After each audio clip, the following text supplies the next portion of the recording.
सावरकर जी के बारे में जानते नहीं है, जान के अनजान बन रहे हैं।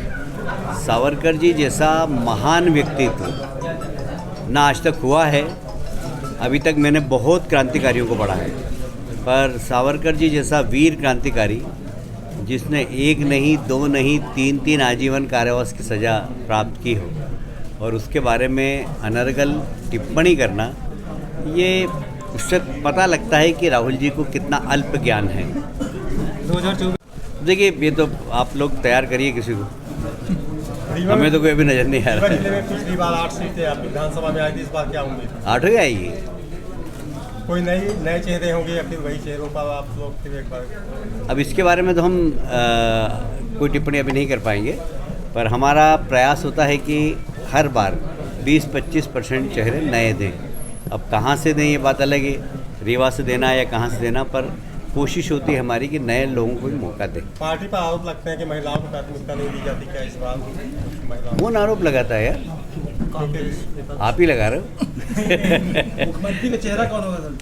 शिवराज जी के नेतृत्व में चुनाव होगा। बढ़ती महंगाई को लेकर के इस बार विपक्ष चुनावी मैदान पे आएगा। देखिए, इस विषय पे विपक्ष चुनाव एक नहीं कई चुनाव हारा है, और इसलिए अब ये विषय जनता आप समझने लगी है। आप जनता को गुमराह नहीं कर सकते।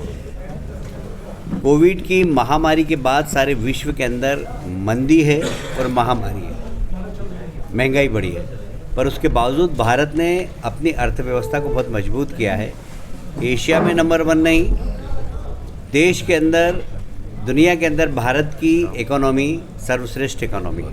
और ये हम नहीं कह रहे हैं, ये मूडी जो कि अनुमान लगाते हैं, अंतर्राष्ट्रीय संस्था है, IMF, उन्होंने भी अपने पूरे विश्व के अर्थव्यवस्था को लेकर भारत की अर्थव्यवस्था की तारीफ़ की है। और उन्होंने कहा है कि अभी विश्व मंदी के दौरान भी भारत उससे बहुत कम प्रभावित होगा। तो ये हमारे लिए बहुत गर्व की बात है कि सारे विश्व में आर्थिक व्यवस्था की मंदी के बावजूद भारत मजबूती के साथ मोदी जी के नेतृत्व में खड़ा है। देखिए, हमारे लिए सारा देश महत्वपूर्ण है, सारा प्रदेश महत्वपूर्ण है, और चुनाव की दृष्टि से यदि हम देखें तो विंध्य ने तो पिछली बार बहुत हमारी मदद भी की है, और अभी भी विंध्य के अंदर जो माहौल है वहाँ भारतीय जनता पार्टी 100% पूरे विंध्य से जीतेगी। कितने नेता नाराज चल रहे हैं जिन्हें अपनाने के लिए? हमें तो पता नहीं, आपके पास कोई खबर तो बताना। हमारे लिए तो कोई भी नाराज नहीं है। मैयर विधायक ने अलग पार्टी का गठन कर दिया, नारायण मिश्र। मैंने भी अखबारों में पढ़ा, मेरी उनसे बात नहीं हुई। क्या लगता है वो शुरू से किसी के नहीं हो पा रहे हैं? पहले समाजवादी पार्टी में थे, इसके बाद कांग्रेस में आए, फिर भाजपा में आया, भाजपा से भी नाराज चल रहे हैं। देखेंगे, चर्चा करने के बाद ही कुछ बात कर पाएंगे, क्योंकि मैं कल सतना में था और उन्होंने कहा था कि मैं रात को आऊँगा, पर बाद में खबर आई कि वो नहीं आ पा रहा है, इसलिए अभी मेरी कोई चर्चा नहीं है उनसे। हम चर्चा करेंगे। ये इंदौर से संबंधित विषय था, इसलिए रीवा में इसका कोई जवाब नहीं दूँगा। कांग्रेस ने माफ़ी मांगने के लिए कहा है आपसे? गिरफ्तारी होकर आप माफ़ी मांगे महिलाओं से? उनका काम ही यही है, जनता ने उनको इसी लायक छोड़ा है। तो आप माफ़ी नहीं मांगे? ऐसा कुछ करा नहीं। मैं आपसे बोलूँ आप माफ़ी मांगो तो क्यों मांगेंगे आप? उद्देश्य क्या था आपका, या ऐसा बोलने के लिए कुछ सुधार करने का था? वो इंदौर का विषय था, मैं रीवा में उसका जवाब नहीं दूंगा। रीवा आए हैं, क्या ताकत देखे जाएंगे आगे? पार्टी और साथ कर आप बैठक भी होनी है आज। देखिए, अभी हमारा बूथ सशक्तिकरण का कार्यक्रम पूरे देश में चल रहा है, और रीवा में काम बहुत अच्छा हो रहा है।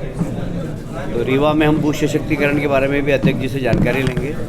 साथ ही हमारे सभी पुराने कार्यकर्ता हैं, जो पूर्व अध्यक्ष है, पूर्व जिला पंचायत के सदस्य है, पूर्व विधायक है, उन लोगों के साथ भी बैठेंगे, चर्चा करेंगे, क्योंकि उनका अनुभव का लाभ भी हम लेंगे। आने वाला चुनाव में उनकी भूमिका क्या हो, ये उनसे ही पूछेंगे, और सबको चुनाव में लगाएंगे, क्योंकि अभी लगातार 2 चुनाव है। विधानसभा का चुनाव ही है, उसके बाद 24 में लोकसभा का चुनाव है। हमें विधानसभा में तो सरकार बनानी ही है, पर केंद्र में भी एक बार फिर से मोदी जी का नेतृत्व में भारतीय जनता पार्टी की सरकार बने, इसका हम प्रयास करें। हाँ, मैंने भी मीडिया के माध्यम से पढ़ा है कि उन्होंने शायद FIR की है। राहुल गांधी शायद सावरकर जी के बारे में जानते नहीं।